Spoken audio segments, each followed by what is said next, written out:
যখনই এই পৃথিবীতে প্রেমের উদাহরণ দেওয়া হয় তখন প্রথমেই ভগবান শ্রীকৃষ্ণের সাথে শ্রীরাধার প্রেমের উদাহরণ আমাদের সামনে আসে।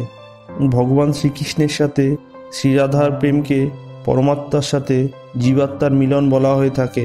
ভগবান শ্রীকৃষ্ণের সাথে শ্রীরাধার প্রেম শুরু হয় একেবারে শৈশব থেকেই।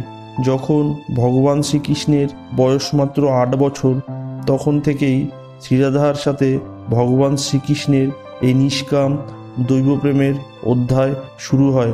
ভগবান শ্রীকৃষ্ণ শ্রীরাধার দৈব গুণাবলীর সাথে সুপরিচিত ছিলেন প্রথম থেকেই। তিনি সারা জীবন নিজের মন থেকেই এই প্রেমের স্মৃতি ধরে রেখেছিলেন। বলা হয় ভগবান শ্রীকৃষ্ণের কাছে দুটি জিনিস ছিল সবচেয়ে প্রিয়, যা গভীরভাবে একে অপরের সাথে অত্যন্ত নিবিড়ভাবে সম্পর্কিত ছিল। সেটা হলো বাঁশি ও শ্রীরাধা। আর শ্রীকৃষ্ণের এই বাঁশির শব্দ শুনেই শ্রীরাধা শ্রীকৃষ্ণের প্রতি আকৃষ্ট হয়ে চলে আসতেন। আর এই কারণেই শ্রীকৃষ্ণ তার বাঁশিটিকে সবসময় নিজের কাছেই রাখতেন। যদিও শ্রীকৃষ্ণের সাথে শ্রীরাধার মিলন হয়নি, তবে এই বাঁশি তাদের এক সুরে অতীতে সর্বদা বেঁধে রাখত। আজ পর্যন্ত ভগবান শ্রীকৃষ্ণের সাথে শ্রীরাধার যতগুলো চিত্র পাওয়া যায়, তার প্রায় সব চিত্রতেই এই বাঁশি উপস্থিত বর্তমান। শ্রীকৃষ্ণ ও শ্রীরাধার প্রেমের প্রতীক হিসাবে এই বাঁশিটিকেই গণ্য করা হয়। ভগবান শ্রীকৃষ্ণের সাথে ভক্তশ্রেষ্ঠ শ্রীরাধার অনেক কাহিনী প্রচলিত আছে, তবে এখানে এমন একটি কাহিনী বলা হলো যা সচরাচর হয়তো অনেকেই জানেন না। যখন ভগবান শ্রীকৃষ্ণ শ্রীরাধার সঙ্গে প্রথমবার আলাদা হয়েছিলেন, এটি তখনকার কথা, যখন ভগবান শ্রীকৃষ্ণ ও শ্রী বলরামকে তার মামা কংস আমন্ত্রিত করেছিলেন। আমরা জানি ভগবান শ্রীকৃষ্ণ ও তার দাদা শ্রী বলরামকে তাদের মামা কংস নিমন্ত্রণ করেছিলেন। আর এ কথা শোনার পরই বৃন্দাবনবাসীরা দুঃখিত হয়ে গিয়েছিলেন। তবে মথুরা যাওয়ার আগে শ্রীকৃষ্ণ শ্রীরাধার সঙ্গে দেখাও করেছিলেন এবং তার মনে চলা সমস্ত কথা খুলে বলেছিলেন তিনি শ্রীরাধাকে। এরপর শ্রীকৃষ্ণের বিয়ে রুক্মিণীর সাথে হয়ে যায়। রুক্মিণী শ্রীকৃষ্ণকে পাওয়ার জন্য বহু বছর অপেক্ষা করেছিলেন। শ্রীকৃষ্ণকে বিবাহ করার জন্য রুক্মিণী তার ভাইয়ের বিপরীতেও গিয়েছিলেন। বহু বছর ধরেই রুক্মিণী শ্রীকৃষ্ণকে ভালোবাসতেন এবং এর দরুন তিনি শ্রীকৃষ্ণকে একটি পত্রও লিখেছিলেন, যেখানে তিনি বলেছিলেন শ্রীকৃষ্ণ যাতে তাকে এসে এখান থেকে নিয়ে যায়। পরে শ্রীকৃষ্ণ সেখানে গিয়ে তার সাথে বিবাহ বন্ধনে আবদ্ধ হন। শ্রীকৃষ্ণের বৃন্দাবন ছাড়ার পর থেকেই রাধার বর্ণনা খুব একটা পাওয়া যায় না, তবে বৃন্দাবন থেকে যাবার আগে কৃষ্ণকে রাধা শেষবারের মতন বলেছিলেন। যদিও শ্রীকৃষ্ণ তার কাছ থেকে বহু দূরে চলে যাচ্ছে, তবে কৃষ্ণ তার হৃদয়ে সর্বদা বিরাজমান থাকবেন। এরপর শ্রীকৃষ্ণ মথুরায় যান ও মথুরায় গিয়ে মামা কংস ও অন্যান্য দানবদের হত্যা করে তিনি তার পূর্বনির্ধারিত কার্য সম্পন্ন করেন।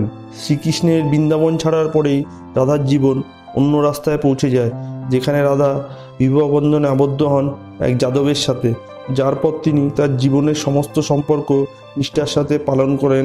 তবে তার হৃদয় সবসময় শ্রীকৃষ্ণের জন্যই সমর্পিত ছিল। স্ত্রী হিসাবে একজন নারীর যা কর্তব্য দায়িত্ব নিষ্ঠার সাথে পালন করার কথা, তা সবই রাধা পালন করেছিলেন।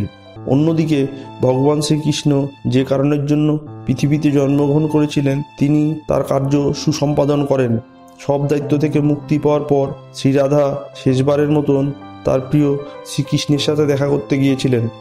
যখন তিনি দ্বারকায় পৌঁছেছিলেন, তখন তিনি শ্রীকৃষ্ণের স্ত্রী রুক্মিণী ও সত্যভামার বিয়ের কথা শুনেছিলেন, কিন্তু তিনি দুঃখিত ছিলেন না এর জন্য। শ্রীকৃষ্ণ রাধাকে দেখেও খুবই খুশি হয়েছিলেন। উভয় দীর্ঘ সময়ের জন্য একে অপরের সাথে কথাও বলেন। শ্রীকৃষ্ণের শহর দ্বারকাতে কেউ রাধাকে জানত না। রাধার অনুরোধে শ্রীকৃষ্ণ তাকে প্রাসাদে দেবিকা হিসাবে নিযুক্ত করেছিলেন।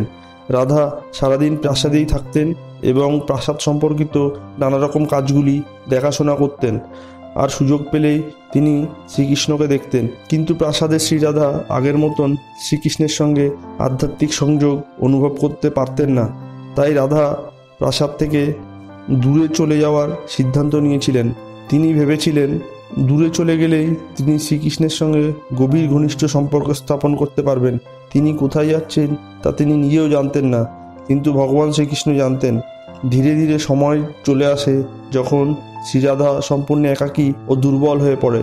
সেই সময় তার ভগবান শ্রীকৃষ্ণের প্রয়োজন পড়ে। সেই সময় তার সামনে ভগবান শ্রীকৃষ্ণ এসেছিলেন।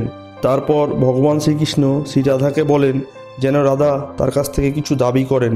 তবে শ্রীরাধা কোনো দাবি করতে অস্বীকার করেন। এরপর দ্বিতীয়বারের মতন ভগবান শ্রীকৃষ্ণ শ্রীরাধাকে বলেন রাধা যেন শ্রীকৃষ্ণর কাছ থেকে কিছু দাবি করেন। এইবার শ্রীরাধা শ্রীকৃষ্ণর কাছ থেকে ভগবান শ্রীকৃষ্ণকে বাঁশি বাজানো অবস্থায় দেখতে চান।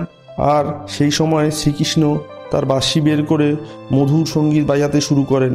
শ্রীকৃষ্ণ দিনরাত বাঁশি বাজাতে থাকেন যতক্ষণ না শ্রীরাধা আধ্যাত্মিক রূপ নিয়ে শ্রীকৃষ্ণের সাথে সম্পূর্ণ বিলীন হয়ে যান। বাঁশির শব্দ শুনে শ্রীরাধা তার দেহকে ত্যাগ করে দেন। যদিও ভগবান শ্রীকৃষ্ণ জানতেন যে তাদের প্রেম অমর, তিনি রাধার মৃত্যু সহ্য করতে না পেরে তাদের প্রেমের প্রতীক হিসাবে বাঁশিটিকে ভেঙে দেন এবং জঙ্গলের মধ্যে ছুঁড়ে ফেলে দেন। এরপর থেকেই শ্রীকৃষ্ণ সারা জীবন কোনোদিনই বাঁশি বা অন্য কোনো বাদ্যযন্ত্র বাজাননি। শ্রীকৃষ্ণ বলেন রাধা তুমি ভক্ত শ্রেষ্ঠ, তোমার ভক্তিভাব আমাকে দাও, আমি তোমার ভক্তিভাব নিয়ে নদিয়াতে যাব। ভক্তভাব নিয়ে আমি নিজে ভক্ত হয়ে তোমার মতন কৃষ্ণকে ভালোবাসবো। আগামী লীলাতে আমি রাধা অঙ্গ কৃষ্ণ অঙ্গ মিলে শ্রী গৌরাঙ্গ হয়ে জন্ম নেব। বলা হয় যে শ্রী বিষ্ণু যখন দাপর যুগে শ্রীকৃষ্ণ রূপে জন্মগ্রহণ করেছিলেন তখন মাতা লক্ষ্মী শ্রী রাধারানী হিসাবে জন্মগ্রহণ করেছিলেন, যাতে মৃত্যুলোকেও তাদের এই সম্পর্ক অটুট থাকে।